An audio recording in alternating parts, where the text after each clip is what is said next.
So here's how you can use storytelling to get your ideas through to your prospects without them feeling like you're pitching them.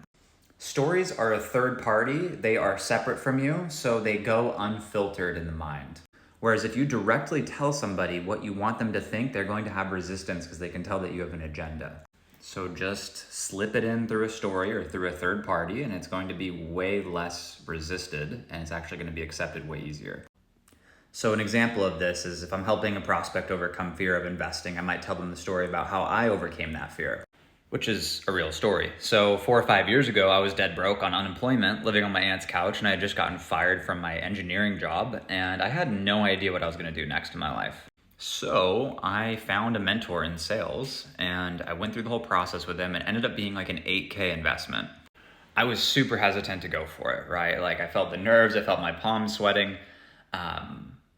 But my mentor, he said a few things that really, really resonated for me.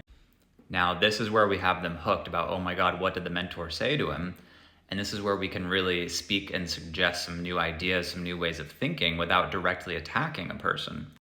And the mentor said, Mason, you need to step the fuck up. You just have to go for it, because if you don't, what is your life gonna look like 2, 3, 4, 5 years from now? And then I answer the question and I say, this is what I said to my mentor. I said I was going to have regret. I said I was going to be stuck. I was going to possibly live at my parents' house, and I was going to be totally depressed.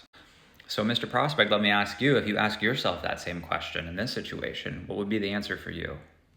So why does this work? I showed vulnerability and I showed leadership by expressing where I was, how I felt, and the consequences that I saw. And I'm really setting them up to be able to be vulnerable and be real about the consequences that they see for their lack of an action.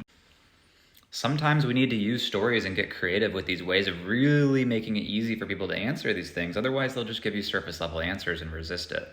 Because I pre-framed it there with the example of the level of depth that I looked at that question, it sets the standard for what I expect from them in a response. So look at ways that you guys can use stories to go deep and to get people to open up and to essentially embed commands.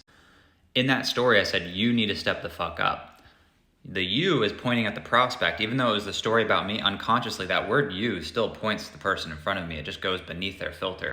So it's really subtle, but these embedded commands, these storytelling skill sets can help you open up much higher quality dialogue. If that resonates and you want more examples of this, follow for more.